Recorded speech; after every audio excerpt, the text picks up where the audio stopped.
debout Congolais, unis par les sons, unis dans les vents pour l'indépendance.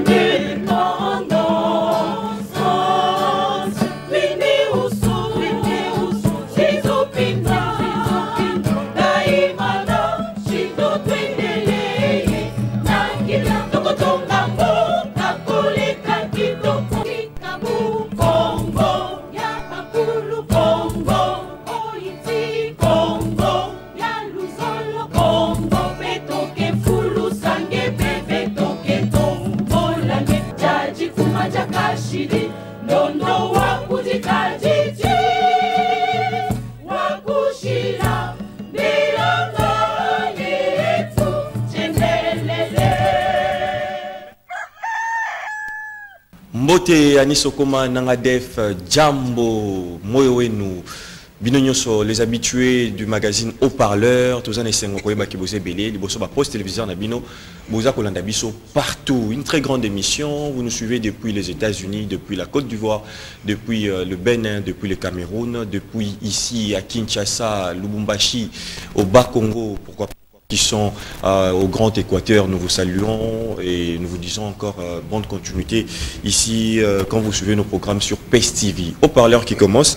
Aujourd'hui, vous serez vraiment surpris parce que nous serons bilingues. Pourquoi? Parce que nous recevons nos frères africains. Ils nous viennent de la Côte d'Ivoire. C'est pour la première fois sur ces plateaux. Nous recevons Dr Aké Dieudonné, un pasteur qui s'est converti, qui a compris que ce qui s'est dans l'histoire qu'on nous a relaté dans la Bible s'est passé ici. Il y a certains coins, certains quartiers, certains noms même de nos tribus qui peuvent nous dire quelque chose en ce qui concerne l'histoire de la Bible. Il a écrit un livre qui s'intitule « La vérité sur les Hébreux noirs d'Afrique » et les Khazars de Palestine.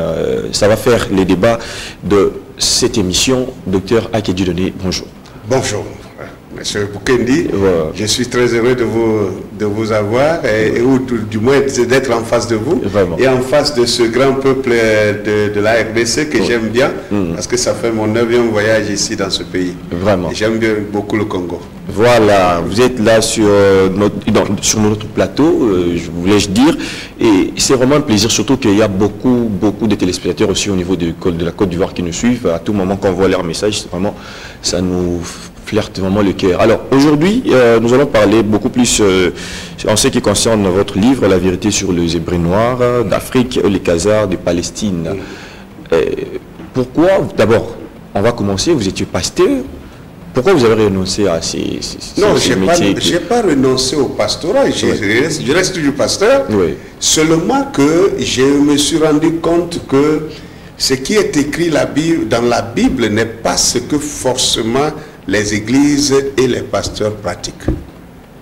Un exemple simple, c'est que tous les chrétiens du monde entier pointent du doigt la Palestine comme étant la nation de Dieu et le peuple qui est là-bas, qui s'est constitué en 1948 comme étant le peuple élu de Dieu.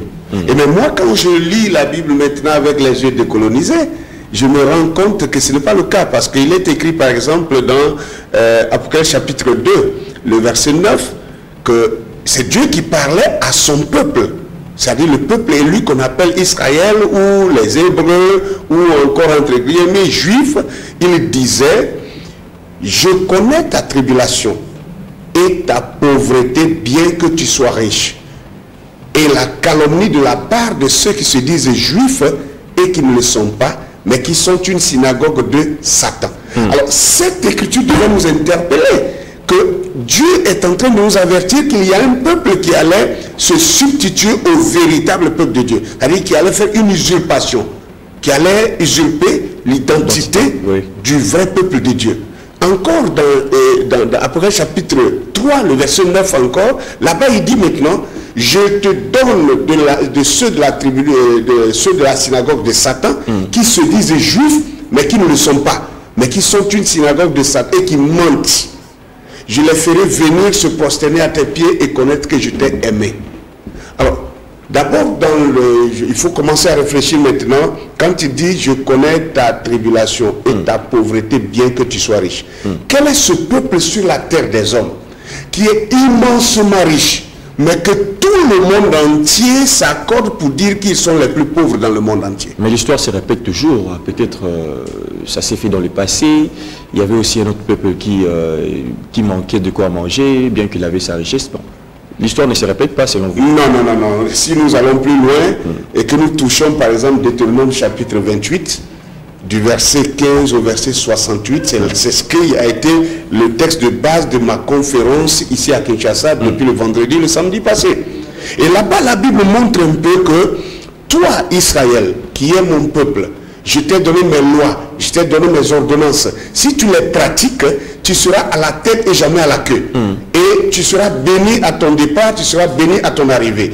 Et les fruits de tes entrailles seront bénis, les activités de tes mains seront bénies, l'étranger qui sera chez toi sera toujours plus bas et toi tu seras haut. Mais quand il arrive au verset 15, il dit, mais si tu n'obéis pas à ma loi et aux ordonnances que je t'ai prescrites, tu seras la queue et non la tête.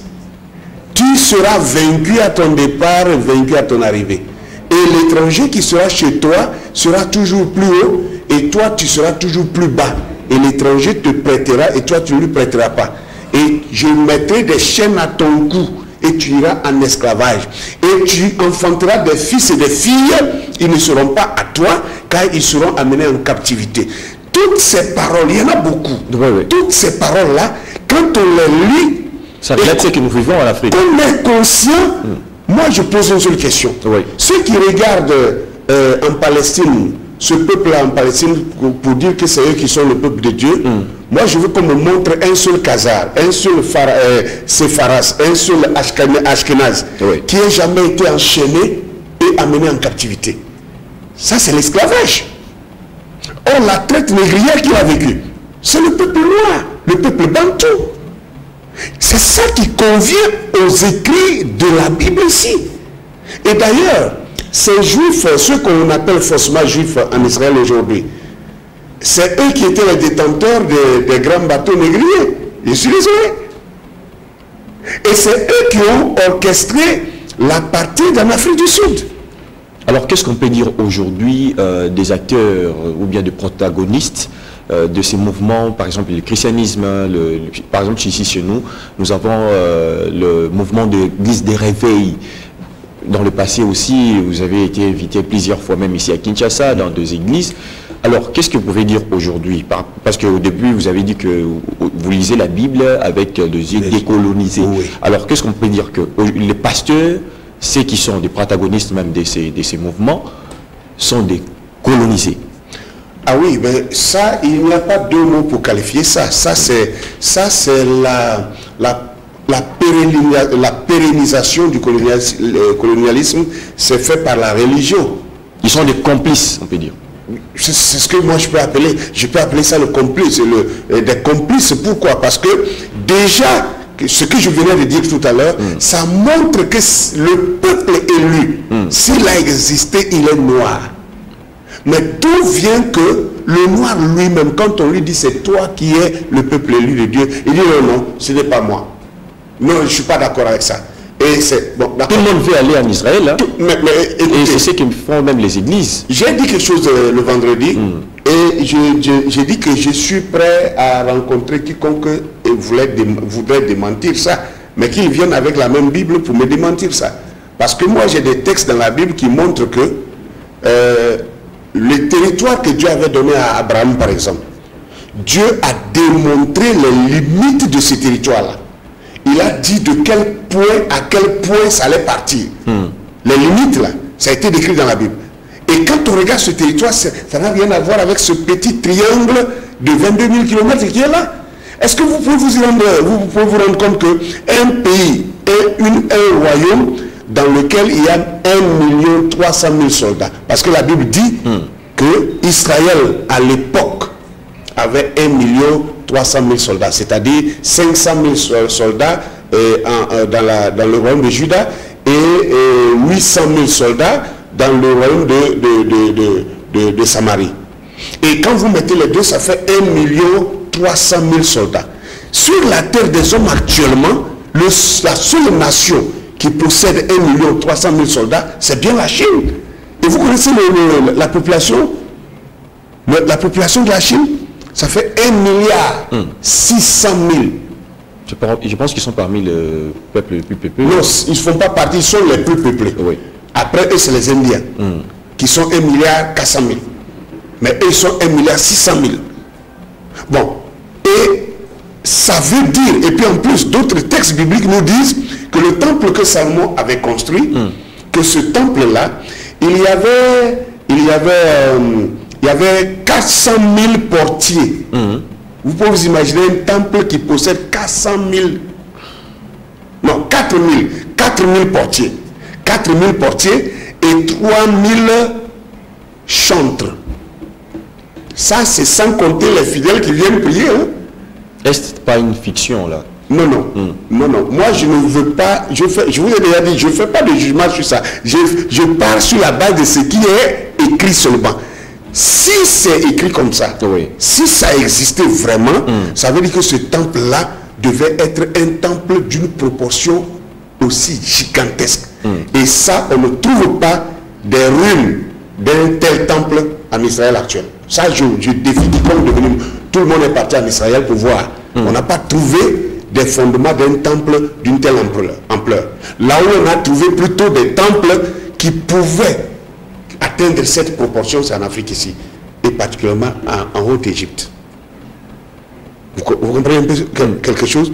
Donc déjà, je veux dire que rien que ce qui est écrit, moi je suis un croyant de la Bible jusqu'à preuve du contraire, mais j'ai dit que cette Bible telle qu'elle est écrite, si je vais partir sur un autre angle, la Bible, vous voyez que ceux qui ont écrit, quand tu écris ton histoire, ton nom se retrouve dans ton histoire.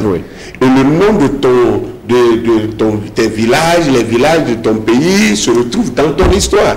Les arbres qui t'environnent se retrouvent dans ton histoire. L'hydraulique, c'est-à-dire les fleuves qui t'entourent, les animaux, la faune, je peux dire la faune et la flore qui t'entourent, c'est ce que tu connais, c'est de ça que tu dois parler. Un Congolais ne peut pas parler du Congo sans parler du léopard. Vous êtes d'accord avec moi? Mais par contre, qu'est-ce qu'un Russe a à faire avec un léopard? Il ne connaît même pas le léopard. Ça n'existe pas chez eux. Si le Russe doit parler de la faune, il doit parler de l'ours. Mais il ne peut pas parler du léopard, il ne peut pas parler du lion. Parce que le lion ne se retrouve pas là-bas. Or, quand vous lisez la Bible, c'est l'histoire des lions. Samson a tué le lion, David a tué le lion. Quelqu'un pensait qu'il va me coincer en disant non, que voilà, mais si tu dis que David avait tué le lion et puis Goliath, mais il a tué aussi l'ours, il y a l'ours en Afrique. Je dis, mais tu es ignorant. Lis l'histoire. L'Afrique avait des ours. Si tu tapes sur tout à l'heure, tu vas trouver ça. Voyez-vous? Et vous voyez que la Bible vous parlera de l'Autriche, des autruches, des léopards, comment on appelle, des lions. Maintenant, quand vous prenez par exemple un oiseau comme l'autruche, moi je fais des recherches personnellement, et on vous dira que l'autruche est un oiseau de l'Afrique subsaharienne. Vous voyez ça? Et que l'autruche n'avait jamais quitté l'Afrique avant 1860. Et que c'est en 1860 que l'autruche a été exporté à Sydney, en Océanie.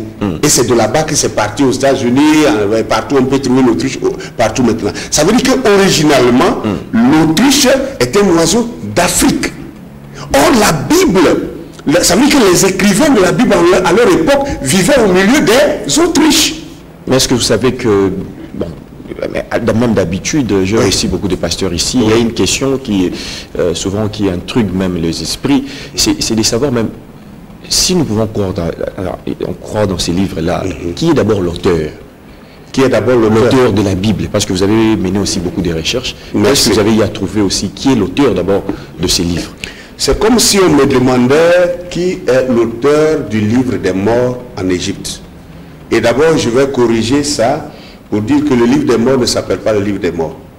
Ce sont les Grecs qui n'ont pas compris le sens de l'intitulé du livre et qui l'ont attribué le livre des morts. C'est comme de toute façon ils ont appelé là où on enterrait les pharaons, ils ont appelé ça le sarcophage. Sarcophage veut dire la caisse qui bouffe la chair. Ça veut dire la caisse de la mort. Alors que sarcophage, selon les Égyptiens, c'est la caisse de la vie. Bon, le livre qu'on appelle le livre des morts, c'est le livre d'Osiris. Et ce livre-là, les Égyptiens l'ont appelé la sortie des ténèbres vers la lumière. Ce qui veut dire livre de vie. Comment le livre de vie a été traduit comme le livre de mort. Vous voyez déjà qu'il y a un problème. Maintenant, et quand je remonte là-bas pour dire que en tant que kamite, je sais que quand on va te parler du livre d'Osiris, tu vas croire ça. Mais ça aussi, c'est les hommes qui l'ont écrit. Comment ils l'ont écrit? L'auteur est méconnu. Merci. Comment ils l'ont écrit? Ces gens-là, nos ancêtres de la vallée du Nil, qu'on a appelé Égypte, c'était des gens qui ont été en contact avec le Créateur. Mais seulement la différence, c'est que ces gens-là ne séparaient pas la spiritualité avec la science. La spiritualité et la science étaient une seule chose. Donc, découvrir la science était découvrir Dieu lui-même. Voilà pourquoi un des philosophes a pu dire que la science est une fouille dans Dieu. Mais il n'y a que les Grecs qui sont venus s'instruire en Égypte, c'est-à-dire qu'ils sont venus étudier en Égypte, et quand ils ont eu une petite connaissance, ils sont allés créer leurs propres histoires et leurs propres écoles.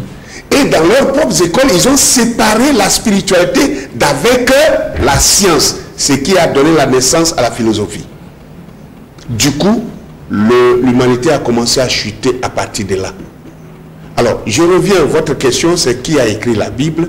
Mais parce qu'un livre qu'on prêche chaque dimanche, les gens même donnent de l'argent à cause de ça. Mais merci. L'auteur jusque-là reste méconnu. Non, l'auteur, selon la Bible dit que toute écriture est inspirée de Dieu.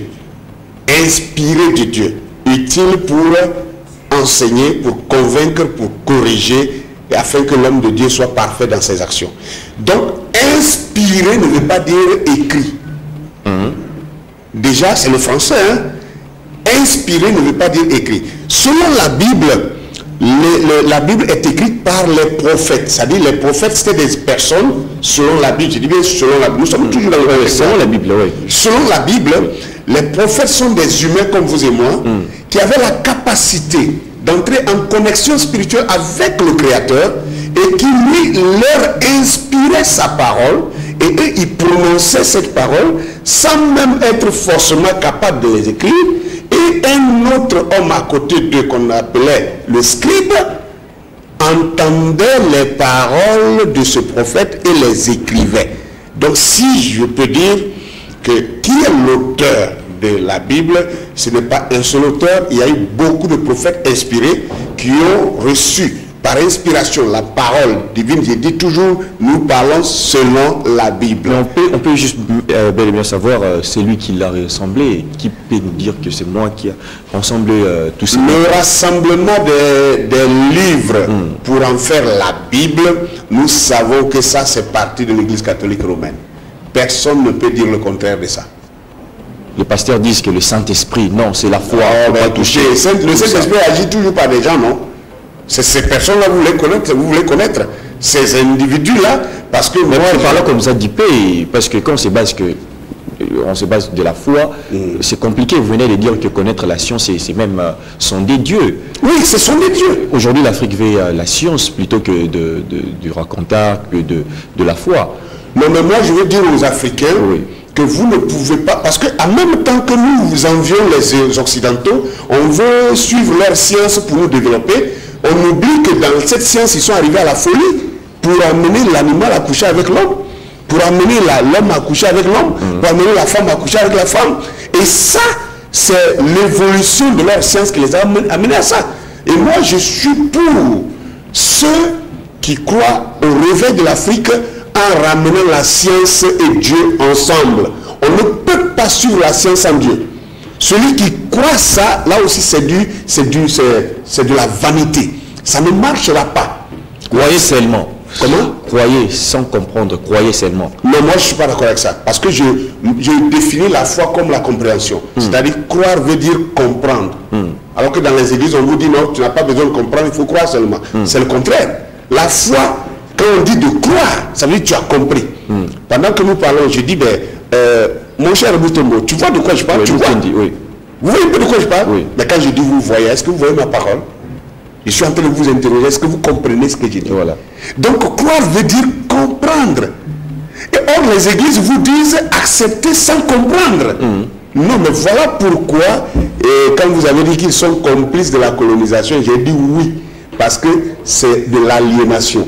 Croire sans comprendre, ça vous conduit à l'aliénation, alors que comprendre vous amène et à Dieu et à la science. Parce qu'il n'y a pas de Dieu, il n'y a pas de science sans Dieu.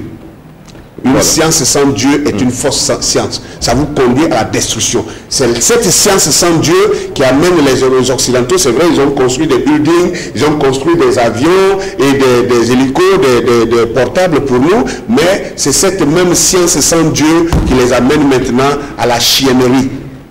Je ne veux pas prononcer ce mot-là pour ne pas qu'on sanctionne les vidéos, mais on amène l'homme à aller avec l'homme, on amène la femme à aller avec la femme. On est en train de refuter maintenant que les enfants appellent leur père papa, qu'ils appellent maman maman, et on dit parent 1, parent 2.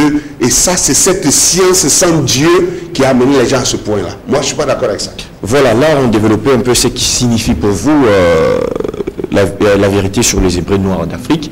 Alors, y a-t-il de lieux, de noms, même de notre ville ici, Merci. qui vous a inspiré un peu dans vos recherches? Il y a beaucoup de noms, des patronymes. Parce que si ce qu'en français, ce qu'on appelle le patronyme, un patronyme, c'est un nom fondamentalement appartenant à un groupe de personnes qu'on ne peut pas trouver forcément ailleurs. Quand je prends M. Mukendi, quand on m'a mis en connexion, on dit non, le monsieur s'appelle Mukendi. Voilà. Je dis, connaissant un peu le Congo, je sais que un Mukendi c'était un Luba. Oui. Donc Mbujmaï et autres et tout ça. Bien.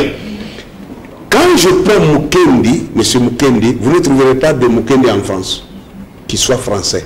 À moins que ce soit un Congolais qui ait voyagé pour aller rester là-bas.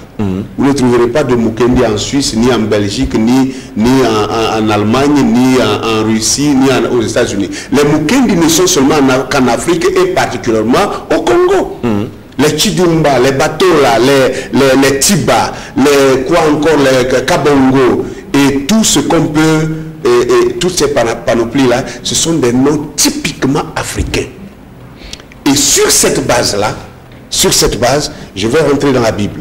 Je vais commencer par le pays d'où je viens, la Côte d'Ivoire. Voilà. Je vais vous montrer plusieurs noms qui sont des patronymes ivoiriens qui sont dans la Bible. Ce n'est pas des prénoms. Les prénoms, bon, Mukendi Jean, Mukendi lui que c'est un prénom, c'est pas votre nom. Mukendi c'est un nom. Le Mukendi c'est un nom. Voilà. Mais lui qui est dessous des gens qui pourraient être dessus, ce n'est pas votre nom, c'est un prénom. Donc ça s'est ramassé d'ailleurs. Mais le nom, c'est Mukendi. Maintenant, quand vous regardez dans la Bible, par exemple, vous avez entendu, même si vous n'êtes pas un chrétien, vous avez entendu parler de Corée, d'Atan et tout ça. Donc Corée, le nom Corée, ce sont des patronymes nombreux en Côte d'Ivoire. Vous avez connu l'ex-président Laurent Gbagbo. Laurent Gbagbo fait partie d'un groupe ethnique un peu comme les Luba ici, qu'on appelle les Bété. Les Bété, c'est leur patronyme Corée. Et Corée, vous trouvez ça dans Exode chapitre 6, le verset 24. Dodo. Les Dodo en Côte d'Ivoire, c'est encore le groupe ethnique Bété. Je crois qu'il y a des Dodo ici. Parce que moi, j'ai des amis ici qui s'appellent des Dodo des Congolais. Qui sont des patronymes. Ce sont patronymes. Dodo. Oui. Et Dodo, c'est un nom biblique de Juge chapitre 10, le verset 1, 2 Samuel 23, le verset 9. Abi. A-B-I. Les Abi en Côte d'Ivoire, ce sont des patronymes des Bété pleins, nombreux. Et vous trouvez les Abi dans 2 Samuel, chapitre 23, 31, etc. C'est dans mon livre déjà. C'est dans mon livre déjà. Et les Miaka, je crois que vous avez des Miaka. D'abord au Congo-Brazzaville, on m'a montré beaucoup de Miaka. Et il y a Miaka qui sont en Côte d'Ivoire, comme au Congo ici. Ce sont des patronymes, ce n'est pas des prénoms. Il y a les Maaka. Maka. Maka dans la Bible, c'est le nom des femmes. Et en Côte d'Ivoire, ce peuple-là, c'est le nom des femmes. Maka. Maka. Les Maka. Maka, c'est le nom de femmes bêtées. On ne donne pas ce nom à un garçon. Et quand on prend le nom de Tadé, les Tadé, en Côte d'Ivoire, ce sont des patronymes du même peuple-là. Il y en a beaucoup comme ça. Et vous prenez, comment on appelle ça, série. Les séries sont pleines en Côte d'Ivoire. Et c'est un Chronique chapitre 4, le verset 37. Les Ziza. Ce sont des noms, des patronymes. Ziza, Série, Zabaï, Tobia. En bété, quand on dit Tobia, ça veut dire la guerre est finie. Et ce sont des patronymes qu'on trouve dans la Bible. Maintenant, Chimeri, les Chimeri, chez les bétés, c'est courant. Et maintenant, si j'en arrive au Congo, j'ai dit que j'allais annoncer dans d'autres pays aussi. Hein? Il y en a pour d'autres pays. Il n'y a pas que le Congo. Là. Non, il n'y a pas que le Congo, la Côte d'Ivoire. Okay. Il y a d'autres pays. Nouadja, par exemple, Nouadja, c'est une ville du Togo. Nouadja, c'est le nom de la prophétesse dans la Bible. Hein? Et j'en viens, vous allez... Donc, c'est la preuve que la Bible a été copiée du papyrus. Ouais. Okay. Et que les Blancs ont récupéré, ils ont tripatoué ça. Okay. Ils ont changé des proportions, ils ont comment on dit ça? Ils ont retranché, et ils ont ajouté ce qui les arrangeait. Ce qui pouvait les arranger. Oui. Et avant d'arriver sur les noms congolais, laissez-moi faire une parenthèse pour vous dire que, par exemple, en Haïti, ça c'est l'information que les gens n'ont pas. En Haïti, vous savez que l'Haïti, ce sont nos frères africains qui ont été déportés pendant la traite négrière, qu'on les a envoyés comme esclaves. Aux Antilles, en Haïti, en Martinique, dans les îles Comores, Seychelles, tout ça. Bon, en Haïti, dans les années 1700, les Anglais et les Français se sont entendus pour écrire une Bible spéciale pour les esclaves haïtiens, qu'ils ont appelé Bible of Slave. En français, Bible of Slave, ça veut dire la Bible de l'esclave.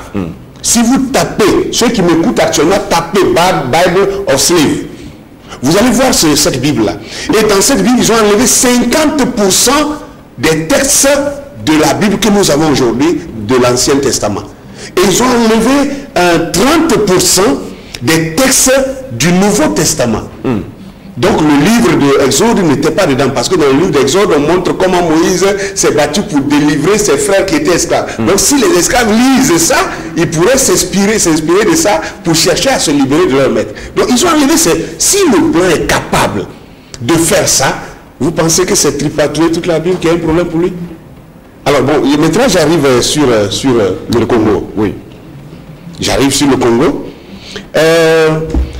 Si je prends par exemple un nom comme, laissez-moi prendre à partir de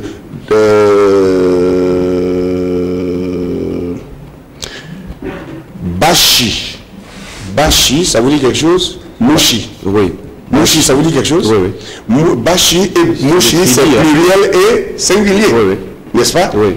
Vous trouvez exactement dans la Bible que les Mouchi, laissez-moi prendre ça. Là, je pense qu'ils font partie des tribus, je crois. Oui, la tribu des Mouchi, la tribu des Mouchi se trouve dans la Bible, dans Exode chapitre 6, 19. 6, 19 et Exode 3, 20. Vous voyez un peu? On trouve les Mouchi. Les Mouchi dans la Bible. Les Mouchi dans la Bible. Pendant que je parle, ceux qui nous suivent peuvent lire, ouvrir leur Bible et puis vérifier ça. Oui. Oui, un peu. Les Teke. Au niveau du Bandundu ici. Oui. Ils sont aussi dans la Bible. 2 Samuel chapitre 4, verset 2. 2 Chroniques chapitre 4, le verset 5, etc. etc. C'est-à-dire qu'on cite leur nom ou comment? Bien, il y a des critères, il y a... je sais pas moi, comment vous arrivez à faire des critères? Si tu retrouvais Mukendi, quelqu'un qui s'appelle Mukendi dans la Bible, qu'est-ce que ça te dirait? On comprend que... Je comprends maintenant, mon frère, c'est... C'est aussi simple que ça. Aussi simple que ça. Donc c'est bien cité Teke. Oui, mais je vous dis ça. Là, même dans nos versions ici, lui c'est grand, même l'édition des G2. Et selon les versions, quand même, il y a souvent des modifications. Par exemple, si là où on doit écrire Y, quand on met J, les gens veulent discuter. Alors qu'en hébreu, la lettre J n'existe pas. En hébreu, là. Ouais, même Jésus, c'est là où ça... Non, mais c'est pourquoi ceux qui disent que le nom de Jésus est faux, moi je ne les combats pas. Oui. C'est une réalité. Dans une langue où la lettre J n'existe pas, comment quelqu'un peut s'appeler Jésus? Et puis comment quelqu'un peut vivre en Israël tant que même ces pays-là ont été inventés après la Deuxième Guerre mondiale? Ça pose aussi problème. Non, non, non. Non, ça c'est le retour des Juifs dont on parle. Voyez-vous? Bon, bref, bon. Allons-y d'abord. Allons-y. Maluku, ici, c'est une commune. Oui. C'est une commune, non? Oui. Maluku. Vous trouvez ça, Ezra chapitre 10, le verset 29. Et puis le verset 32 aussi. Et puis Néhémie 12, 2. Néhémie 10, 4 aussi. Comment on appelle ça? Selembao. Selembao, c'est une commune ici. On peut les retrouver dans la Bible. Néhémie chapitre 3, le verset Selembao. Nsele, une commune ici à Kinshasa. Vous trouvez ça dans 1 Chronique 11, 39, 2 Samuel 23, 30, 37, etc. Ngaba, une commune d'ici. En fait, Ngaba, c'est déformation de Gabaon. Gabaon. Encore ce Benounou. Non, Benounou, je crois que c'est au Congo central ou quelque part là-bas. En fait, ce travail-là, moi j'ai fait le mien, mais le plus grand travail ici a été fait par un Congolais lui-même. Il s'appelle Thomas Vanda. C'est un pasteur, Thomas Vanda, qui a fait ce travail-là déjà. Pouvons un peu aller chercher les noms, tout ça. Et c'est lui qui démontre même que la ville de Kinshasa, que anciennement s'appelait Kushaja. Et Kushaja se trouve dans la Bible. Vous savez qu'il y a la déformation aussi parce qu'il y a un monsieur, même par rapport à l'histoire, il y a même, comment on les appelle, les détenteurs de la tradition de la ville de Kinshasa, il y a même ils sont là aujourd'hui. C'est pour eux qu'il y avait un monsieur, ils expliquent même où est venu le nom de Kinshasa par une déformation même, hein, ils montrent un peu comment l'appeler correctement. Tchéla, vous avez une ville Tchéla. Oui, au niveau du Bas-Congo. N'est-ce pas? Oui. Tchéla, ça se trouve dans 2 Samuel chapitre 21, le verset 14. Ça se trouve dans Josué 18, le verset 28. Louosi. Vous avez ça dans Juge 1, 23. Kindu, oui. Kindu, vous avez ça dans 1 Chronique. Il y a un monsieur qui nous écrit, un téléspectateur qui dit Ketura, le nom Boma Bandondoville, est-ce que c'est... Que quoi? Ketura, oui. Que c'est à Bandondoville? Le nom Boma à Bandondoville. Je ne sais pas si c'est... Moi, ce que j'ai trouvé n'est pas exhaustif. Oui. Il y en a beaucoup. En fait, c'est juste une lueur qui permettra aux autres maintenant de continuer le travail et de trouver beaucoup d'autres choses que moi, je n'ai pas vu encore. Vous voyez un peu la chose. Et si c'est même Mbandaka. Oui. Mbandaka, c'est dans un Chronique 8, le verset 6. Hein? Allez, Ruga, Baraka, Beraka, et tous ces noms sont ici. Et Tiba, par exemple, il y a Tiba, il y a beaucoup de Tiba ici. C'est un nom de quelqu'un comme Mukende. Oui. Tiba, c'était un serviteur du roi David. C'est un nom de famille biblique. Bon, bref, il y en a assez. Si on arrive maintenant sur les pays, par exemple. Le pays maintenant. Voilà.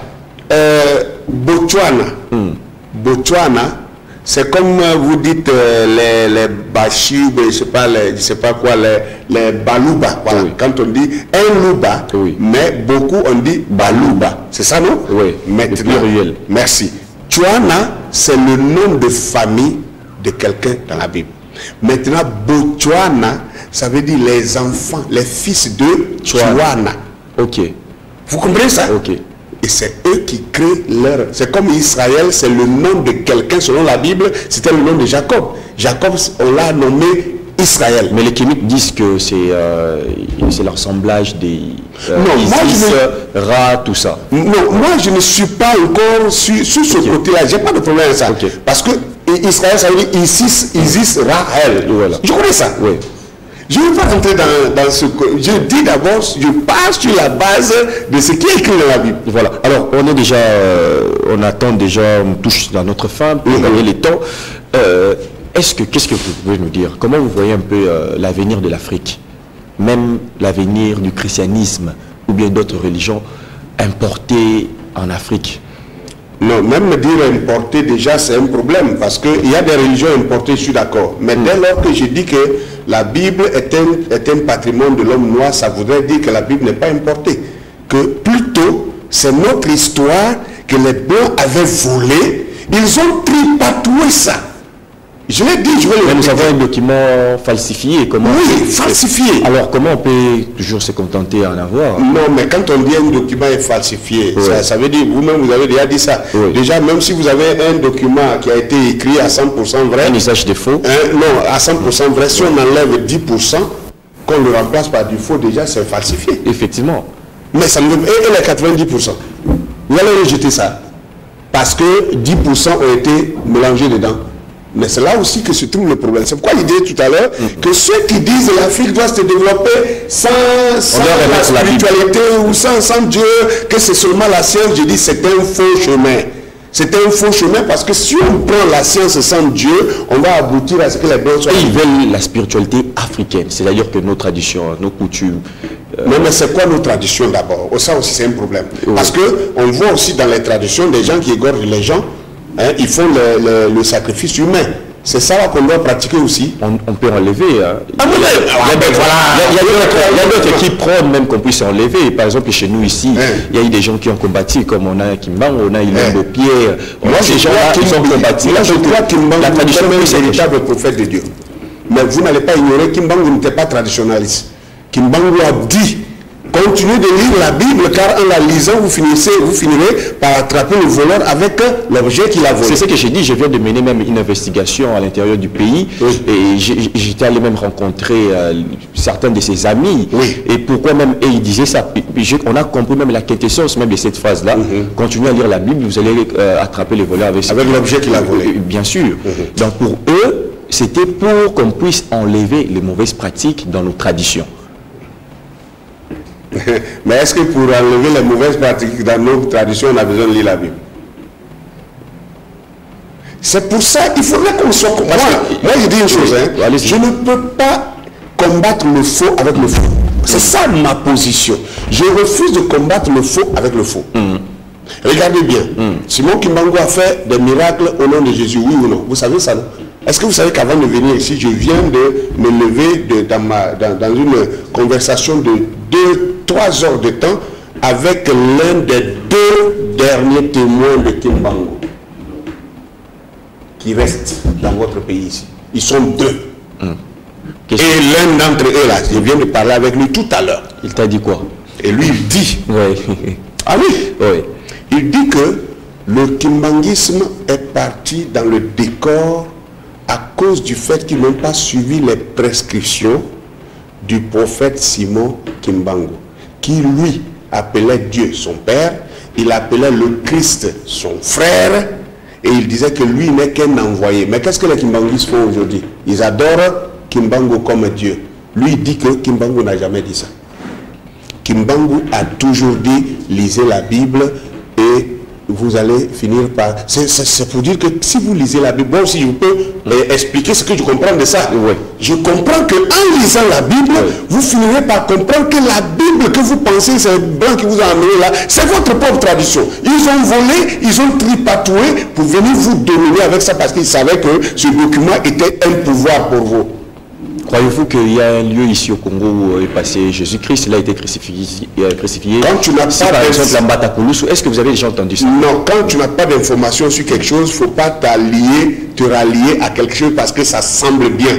Moi, je ne suis pas partant avec ça parce que je n'en sais rien là-dessus. Je ne peux pas confirmer quelque chose sur lequel je n'en sais rien. Merci beaucoup, c'était docteur Ake Dieudonné.